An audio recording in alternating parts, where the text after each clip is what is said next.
And then I realized, you know what? It's probably my dead dog came to come play with my current dogs.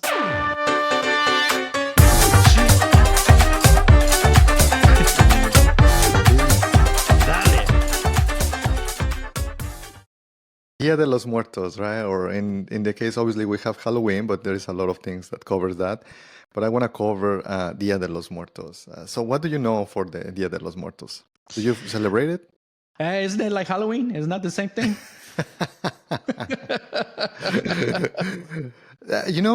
They actually, if you go to start doing kind of some of the research on Wikipedia and so on, they don't know where like truly there are debates. If because some of the even Hispanics people and people in Mexico, they felt that it's like pre-Hispanic. But it's actually a blend and a mix between between the Spanish and as well the pre-Hispanic, and it created kind of this tradition. And yeah, some of them they are also it has to do with the celebration of the dead, and that's basically kind of what it means, the Day of the Dead. And there are a couple things that maybe people are not familiar right now. Is getting with some of the Disney movies and Pixar, like the Coco movie, right? That kind of shows some of the things that happen and some of the colorful things. But yeah, there are a couple things, and I wanted to discuss some of those. But I wanted to understand if you have done ofrendas in your house or other houses.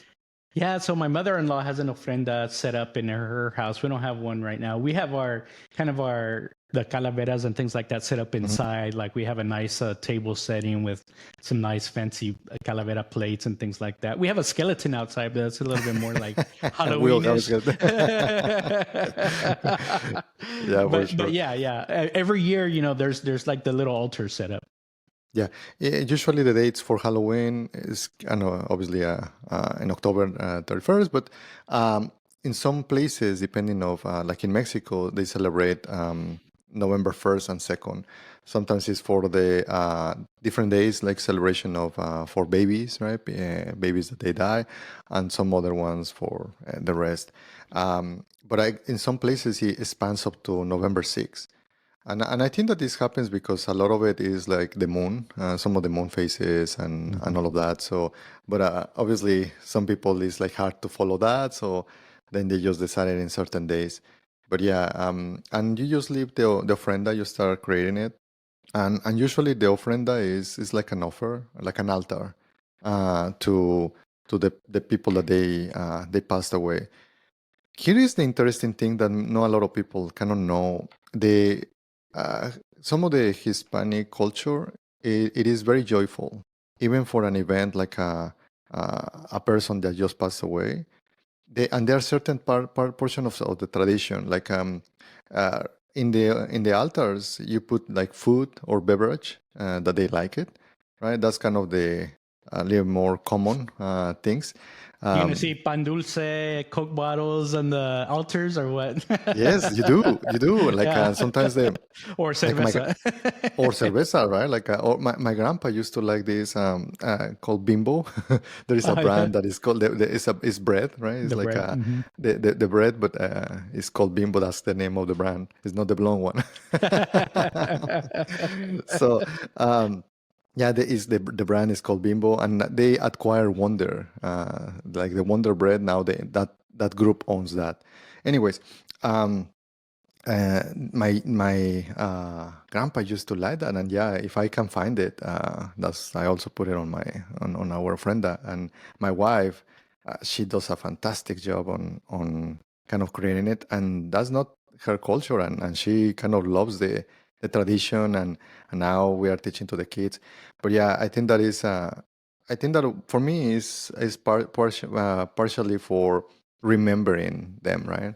Remembering what they like and kind of your ancestors, right? Because obviously it's part of the people around you, but sometimes it's also we have our dog, we love our dog, and also we are putting it there, right? A picture of our previous dog there.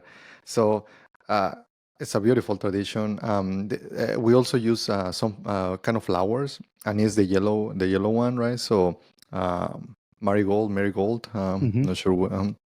And it kind of gives a very good decoration. On top of that, there is the Pan de los Muertos, which is it's like almost orange bread with, and you can do it as well with some sugar on top of it.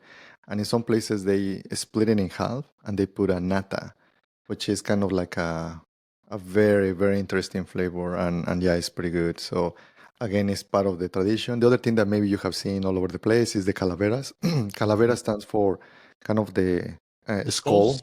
the skull. That's right. And they used to make it on sugar, like a sugar skull. It started like that, but now you see in all kinds, right? Like the whole, it just became like a sensation in a lot of places. But yeah, that's one of the things that a lot of people now have seen everywhere, right? Yeah, I mean, I think it's one of those fun traditions. I think that's really unique to us, and I love getting the imagery of setting up a little table, a little area where you can remember the folks that have already passed. It's really meaningful, and there's a lot that goes into it, and there's a lot of fun. I know you mentioned that there's the calaveras literarias also, right? Tell us Mhm. about that. That's something that not a lot of people know, and it's actually a mockery. I remember, and before we didn't have bullies, I guess.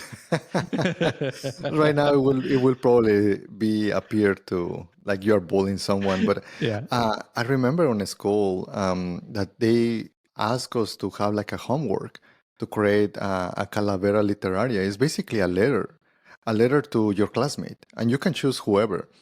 And literally, you can pick almost like any of their defects, right? Like somebody's having glasses or somebody's too dark or whatever it is, right?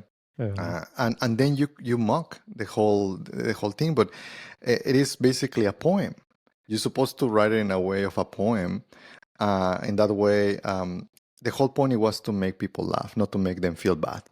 So even if you are like mocking somebody, is actually making it joyful for everyone that hears it and reads it, and you literally had to present it and read it out loud. So and that basically expands to classmates, and sometimes they do it on the news, right? And but yeah, that's something that is not very well known, and it's part of that the tradition, kind of mocking death, because that's the other thing that is happening. You are mocking the whole situation, right? Like you are not afraid of death. Death is part of being a human, right? And on this world, and I think that is just a very different perspective of other perspective. Other perspectives like be silent or be mourning or more just trying to die, right? And that's more the more traditional, right? But no, in ours is fun and party. I mean, Any another excuse. excuse to like have some people together and have some fun. Yeah, for sure. Yeah, yeah. So, well, yeah, that's one of the things that I don't think that a lot of people are familiar with it. Yeah, no, I think that's a very cool. I don't think I've really heard of this these poems, the Calavera poems, but very very interesting. But I would say, you know what, growing up, I'm pretty sure all of my aunts and uncles practice this because man, they go at each other. They take out knees when they're poking fun at each other. I'm telling you, they're experts at it. I think it rubbed off on my brother too because I got a lot of that growing up But as they well. have to be rhythmic, like almost like Ah, this is okay. yeah. They have to have a rhythm to it. So they're hard. They're hard to write. Yeah. Like Maybe asking ChatGPT. eres gordito, eres feíto, eres I don't know some other ito. It's like how's it Yeah, go? yeah, yeah, Okay. exactly. So in that Uh-huh. way, it takes time Hmm. to devote it to create the poem. So maybe ChatGPT might be able to I write one know. for you. Yeah, I wonder. ChatGPT probably knows Spanish too. I think so. Yeah, yeah, he does. And it can write in many languages. Yeah. Well, I mean, this time of year is always a lot of fun. Dia de los Muertos. I mean, so if you've got a chance, I mean, get out there, support, go find a panaderia where you can get some pan de muerto and support the Hispanic cultures and the small businesses that are out there. I think that's pretty cool. If you Yeah. want, put together your own ofrenda, your own altar in your home, and put some pictures up of your loved ones and your dog. I have a funny story. Like I saw on TikTok, I didn't know about the dog aspect, right? But they say also your your pets come back to visit you also during Dia de los Muertos. I think they said the first day is typically reserved for the pets, or that's when the pets end up coming. And I will tell you, I've got 2 Italian Greyhounds right now. My dogs were acting so weird yesterday. I think Fermi must have come back and started playing with them because they were causing a ruckus. They were all running around super hyper all day yesterday. I don't really know what was going on. And then I realized, you know what? It's probably my dead dog came to come play with my current dogs because they were doing all of his favorite things, like getting the toys and squeaking them and then doing the leg hump also. Those things are totally out of character for my current dogs, but there's some of the favorite things of my last dog, Fermi, that he used to do. So I'm pretty sure he came by to visit and say what's up. You never know, man. You never know, but maybe.